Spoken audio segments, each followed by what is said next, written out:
Hello everyone, welcome to our channel as the education. मैं प्रसून आपके साथ फिर से जुड़ा हूँ। आज हम लोग डिस्कस करने वाले हैं first come first serve scheduling algorithm. ठीक है। तो ये सीपीयू शेड्यूलिंग में सबसे पहला एल्गोरिथम है जिसको हम आज डिस्कस करेंगे। तो जो बच्चे नए हैं, पहली बार देख रहे हैं, चैनल को सब्सक्राइब कर लिया। आज हम इसमें कंप्लीट डिटेल डिस्कशन करेंगे first come first serve scheduling में, कि कुछ प्रॉब्लम्स को भी देखेंगे और साथ ही साथ हम आने वाले वीडियोस में भी इसके कुछ सैंपल प्रॉब्लम्स देखेंगे। इसके अंदर कई केसेस भी जनरेट होते हैं, उन केसेस को भी एनालिसिस करेंगे। तो बिना कुछ देर किए सबसे पहले स्टार्ट करते हैं। तो फर्स्ट कम फर्स्ट सर्व का मतलब क्या होता है? तो FCFS का मतलब क्या होता है? इसको हम शॉर्ट में क्या कहते हैं? FCFS। ठीक है, FCFS शेड्यूलिंग एल्गोरिथम। तो जो भी प्रोसेस फर्स्ट आया होता है, फर्स्ट कोई भी प्रोसेस P1 आया है तो सबसे पहले P1 एग्जीक्यूट करेगा। उसके बाद मान लो अगर P2 आया है तो P2 एग्जीक्यूट करेगा, then P3, and this sequence will continue. ठीक है। So the process that request the CPU first, जो सबसे पहले रिक्वेस्ट करेगा उसको सीपीयू सबसे पहले एलोकेट किया जाएगा। तो ये इसका मेन डेफिनेशन हम कह सकते हैं, मेन इसका प्रिंसिपल है। ठीक है। सो इट इज इम्प्लीमेंटेड, ये किस तरह से इम्प्लीमेंट होता है? फीफो क्यू की हेल्प से। ठीक है, what is this FIFO queue? Let's try to understand. ठीक है। सो फीफो क्यू क्या होता है? तो यहाँ पे फीफो क्यू का मतलब क्या हुआ? यहाँ पे एक सपोज करो हमारे पास क्यू है, क्यू का एक स्ट्रक्चर है। तो हमारे पास एक क्यू का स्ट्रक्चर है, तो उसमें क्या होगा? एक हम मान लेते हैं कि हेड एंड। ठीक है। और एक क्या है हमारा? टेल एंड है। तो टेल एंड से जो भी प्रोसेस इनकमिंग होंगे वो आएंगे। ठीक है। और हेड एंड से हमारे पास जो भी है वो सीपीयू को एलोकेट होंगे। ठीक है। तो सीपीयू को दिए जाएंगे। तो जिस ऑर्डर में आएगा, सपोज करो प्रोसेस P0 पहले आया, फिर प्रोसेस P1 आया, फिर प्रोसेस P2 आया, एंड P3 आया, देन हम कह सकते हैं P4 आया। तो ये हमारा क्या हुआ? हमेशा हम देख सकते हैं कि टेल एंड ऑफ प्रोसेस, अब मैं प्रोसेस P0 को अगर यहाँ से पिक कर लूँ, ठीक है, जस्ट P0 को मैं पिक कर लूँ, तो P0, तो P0 का हेड एंड कौन सा हुआ? ये हुआ हेड। और टेल एंड कौन सा हुआ? ये हुआ उसका टेल एंड। ठीक है। सो इसका टेल एंड, तो किसी भी प्रोसेस के अनदर कोई प्रोसेस आता है तो वो कहाँ से जुड़ता है? Tail end of existing process. ठीक है। तो यहाँ पे अगर P1 आया तो P1 कहाँ अटैच हुआ? The head of the process. इस हेड का, उसको हम कह सकते हैं head. The head of the process which has arrive, जो भी आया है वो किसके टेल एंड से जुड़ेगा? एग्जिस्टिंग प्रोसेस के। तो ये इसका क्या होगा? टेल एंड होगा। ठीक है। So that is what the concept here. A line says that is when a process enters the ready queue में जैसे ही एंटर करता है, इट्स पीसीबी। पीसीबी क्या होता है? Process control block. इसका भी मैंने एक्सप्लेनेशन दिया है। प्रोसेस कंट्रोल ब्लॉक क्या होते हैं? बेसिकली वो ब्लॉक्स होते हैं जहां प्रोसेस के वेरियस एट्रीब्यूट्स को रखा जाता है, जहां प्रोसेस के एट्रीब्यूट्स को होल्ड करता है। तो प्रोसेस कंट्रोल ब्लॉक इसका नाम होता है, प्रोसेस कंट्रोल ब्लॉक। तो ये बेसिकली प्रोसेस के एट्रीब्यूट्स को होल्ड करता है। It's link to the on to the tail of the queue. अभी मैंने बताया कि टेल ऑफ द क्यू में ऐड हो जाते हैं। ठीक है। Next, when the CPU is free, it is allocated to the process at the head of the queue. जब सीपीयू फ्री रहेगा तो हेड ऑफ द क्यू पे रहेगा। मतलब क्या है इस बात का? कि अगर हमारा सीपीयू फ्री है, ठीक है, और कोई भी प्रोसेस अराइव नहीं है, तो वो कहाँ है? जो भी प्रोसेस आएगा, P1 प्रोसेस आया तो वो कहाँ एलोकेट हुआ? Head of the CPU. मतलब यहाँ सीपीयू है तो सीपीयू के हेड पे अटैच हो गया। ठीक है। तो that is what the concept of those two things. Next बात करते हैं। The running process is then removed from the queue. जैसे ही वो सीपीयू को एलोकेट हुआ उसके बाद वो क्यू से हमेशा रिमूव हो जाता है। ठीक है। नेक्स्ट बात करेंगे। The average time waiting under FCFS policy is quite long. ये कंक्लूजन स्टेटमेंट है। ठीक है। तो जब हम क्वेश्चन को सॉल्व कर लेंगे तब हमें समझ में तब हमको समझ में आएगा कि एवरेज वेटिंग टाइम के यहाँ कैसे कह सकते हैं कि एवरेज वेटिंग टाइम इसका काफी लॉन्ग होता है। तो सबसे पहले कुछ और इम्पोर्टेंट पॉइंट्स है FCFS के जो हमें समझना जरूरी है। तो उन पॉइंट्स को मैं मेंशन करता हूँ। जैसे कि सबसे पहला, FCFS जो है वो हमेशा नॉन प्रिमिटिव में ऑपरेट करता है, नॉन प्रिमिटिव नेचर। ठीक है। मतलब क्या है इस बात का? सपोज करो हमारे पास कोई प्रोसेस आया, P1, P2, P3, ये हमारे पास कोई प्रोसेसेस है। तो इसमें से प्रोसेस सबसे पहला कौन सा आया? P1 आया। तो P1 एग्जीक्यूट करेगा। और अगर हम चाहें कि फोर्सफुली हम P1 को रिमूव कर दें, ठीक है, तो ऐसा पॉसिबल नहीं होता। यही मीनिंग होता है किसका, नॉन प्रिमिटिव का। ठीक है, तो इसमें नेक्स्ट क्राइटेरिया इसमें क्या होता है, इसमें क्राइटेरिया क्या होता है, क्राइटेरिया का मतलब होता है जिस चीज पे वो डिपेंड करता है। तो डिपेंड किस पे करता है, ये हमेशा अराइवल टाइम पे डिपेंड करता है, अराइवल टाइम पे डिपेंड करता है। ठीक है, तो दो चीज हमें इंपॉर्टेंट इसमें समझ, पहला क्या है इसका क्राइटेरिया, और दूसरा क्या है एफसीएफएस हमेशा क्या होता है, नॉन प्रिमिटिव होता है, मतलब फोर्सफुली हम प्रोसेस को रिमूव नहीं कर सकते हैं। तो दो चीज हमारा एग्जैक्ट इंपॉर्टेंट था। ठीक है, नेक्स्ट बात करेंगे। सो यस, सो नेक्स्ट है कंसीडर करो, एक एग्जांपल हम लेते हैं। ठीक है, तो एग्जांपल हमने लिया, हमारे पास सपोज करो 3 प्रोसेस है। अब इसका वर्किंग हम देखेंगे, वर्किंग किस तरह से एफसीएफएस परफॉर्म करता है। ठीक है, तो वर्किंग में सबसे पहला सपोज करो 3 प्रोसेसेस हैं और उनका बर्स्ट टाइम गिवन है। ठीक है, यहाँ पे एक चीज नोट करके लिख लो कि कभी भी क्वेश्चन में हमारे पास जब भी बर्स्ट टाइम गिवन है और अराइवल टाइम नहीं गिवन है, तो when arrival time is not given, ठीक है, सिस्टम में कब वो आया, क्यू में कब वो आया, तो वो अराइवल टाइम उसका नहीं दिया हुआ है, then by default not given, when arrival time is not given, then by default हम उसको क्या लेते हैं, zero. By default we take zero for all, zero for all. ठीक है, तो यहाँ जैसे इस क्वेश्चन में हमारे पास अराइवल टाइम नहीं दिया हुआ है, तो अराइवल टाइम हम सबका क्या लेंगे, अराइवल टाइम, तो अराइवल टाइम सबका क्या रहेगा, जीरो रहेगा, zero zero and zero. Okay, so this is what the arrival time. ठीक है, नाउ अगर ये 3 प्रोसेस हैं, सबका अराइवल टाइम जीरो है, तो किस तरह से वो एग्जीक्यूट करेंगे, तो एफसीएफएस के अंदर हमने क्या देखा, तो सबसे पहला प्रोसेस जो अराइव हुआ सबसे पहले एग्जीक्यूट करेगा। दैट मीन्स कि प्रोसेस पी सबसे पहले एग्जीक्यूट करेगा, फिर प्रोसेस पी टू एग्जीक्यूट करेगा, फिर प्रोसेस पी थ्री एग्जीक्यूट करेगा। ठीक है, सो इसमें देखेंगे अब केस वन एफसीएफएस में किस तरह वर्क करता है। तो case one, case two, case three, case four, कई ऐसे टाइप के क्वेश्चन है जिसमें एफसीएफएस में हमारे पास ऑकर होते हैं। तो सबसे पहला देखते हैं। तो यहाँ पे हमने जैसा कि मैंने बताया था कि अराइवल टाइम जब नहीं दिया हो तो हम क्या लेते हैं, we assume by default as zero. ठीक है, तो सारे प्रोसेसर्स के लिए क्या रहेगा, वो जीरो ही रहेगा अराइवल टाइम।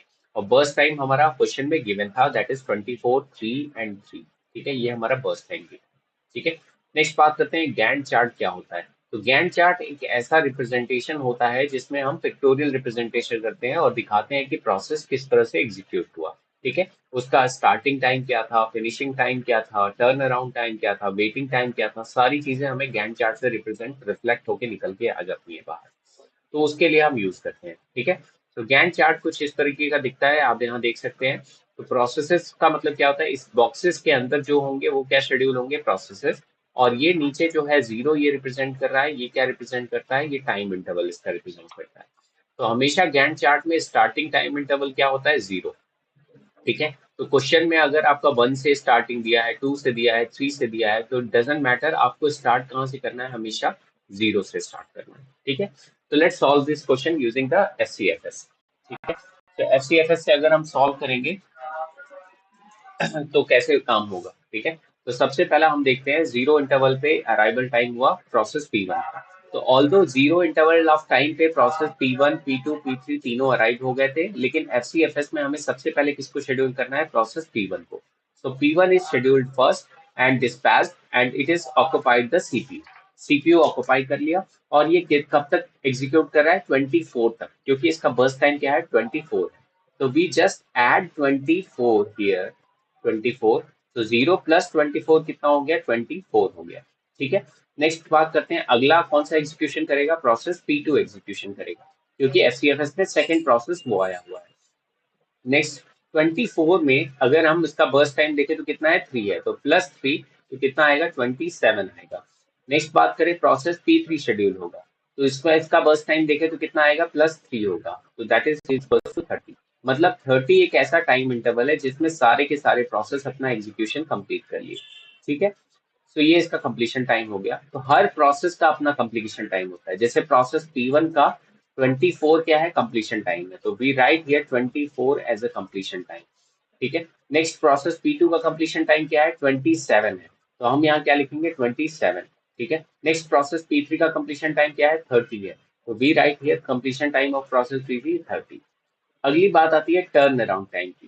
ठीक है।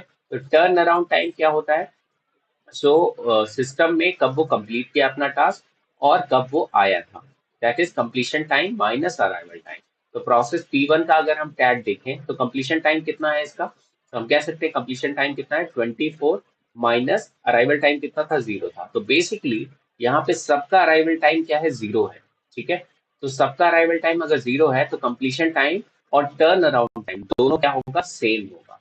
ठीक है। तो यहाँ केस लिख लेते हैं। सबसे पहला केस हमारे पास क्या है, not when arrival time, when arrival time is equals to 0 for all. ठीक है। फॉर ऑल, या पर्टिकुलर केस में भी हम कह सकते हैं किसी भी प्रोसेस का अराइवल टाइम 0 है, तो देन क्या होगा उसका completion time is equals to क्या होगा, टर्न अराउंड टाइम होगा।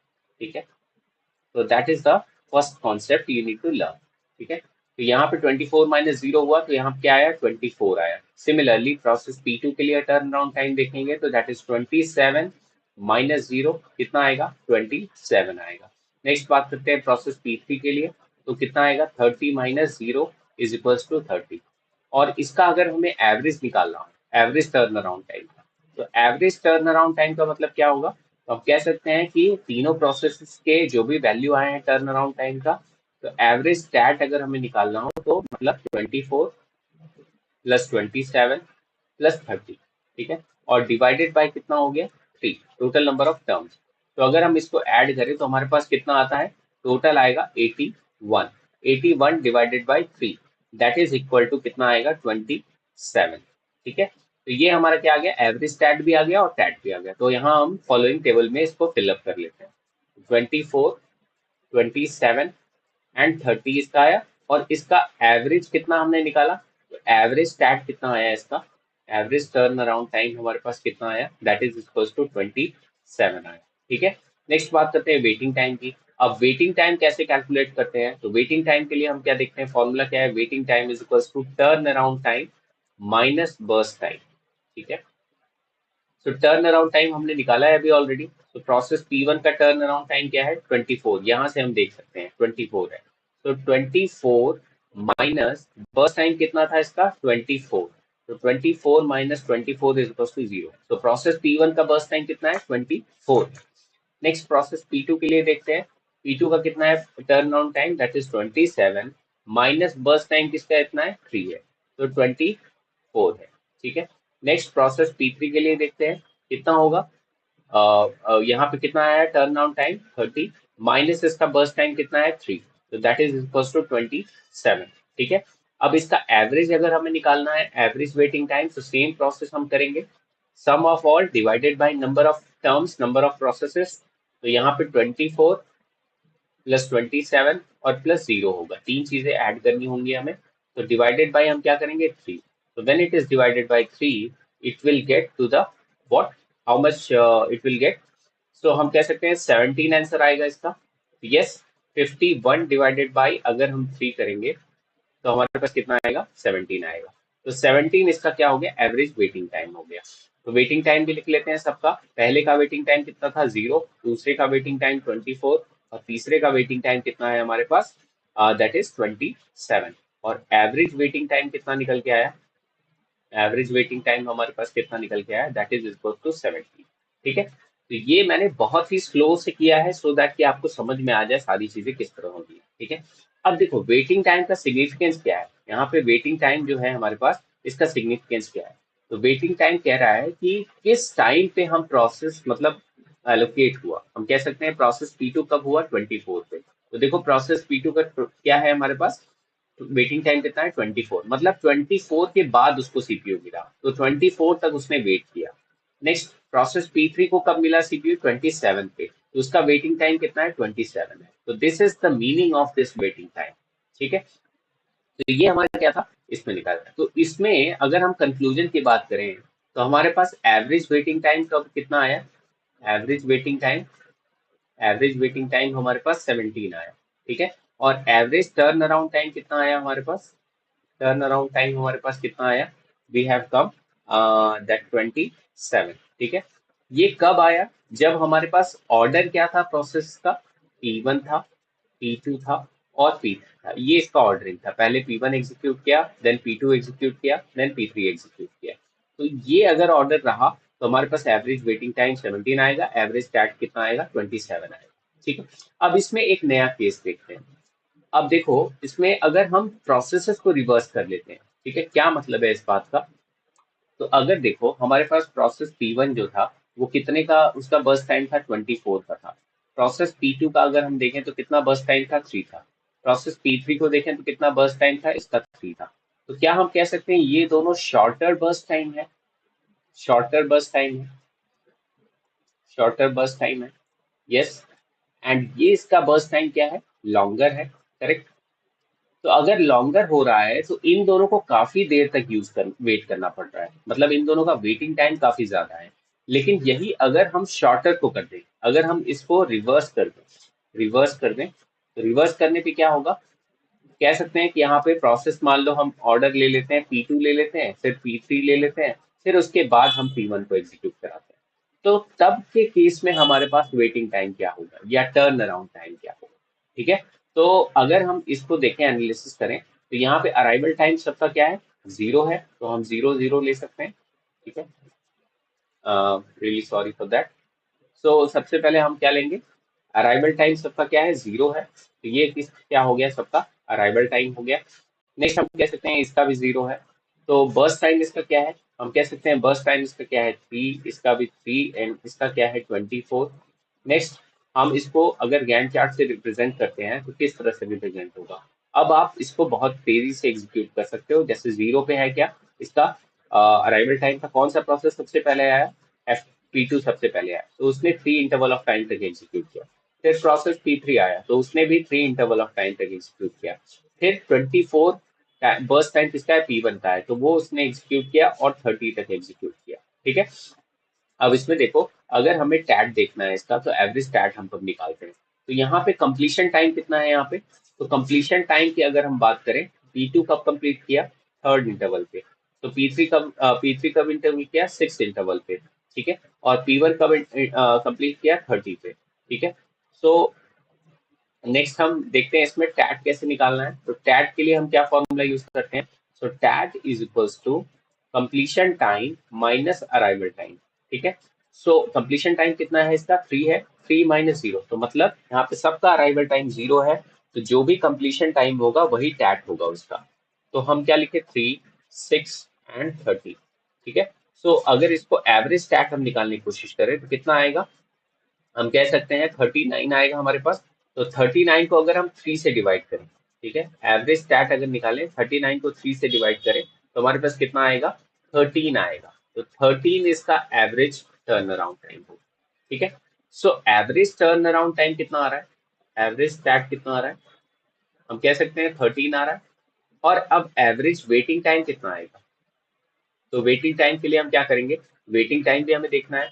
तो वेटिंग टाइम का क्या होगा? वेटिंग टाइम का अगर हम बात करें तो वेटिंग टाइम का फॉर्मूला क्या होता है? Waiting time is equals to turn around time minus burst time, ठीक है। तो सबके टर्न अराउंड टाइम से हमें उसका बर्स्ट टाइम माइनस करना है। तो यहाँ पे वेटिंग टाइम पहला प्रोसेस P1 P2 के लिए कितना आएगा, P3 के लिए कितना आएगा और P1 के लिए कितना आएगा।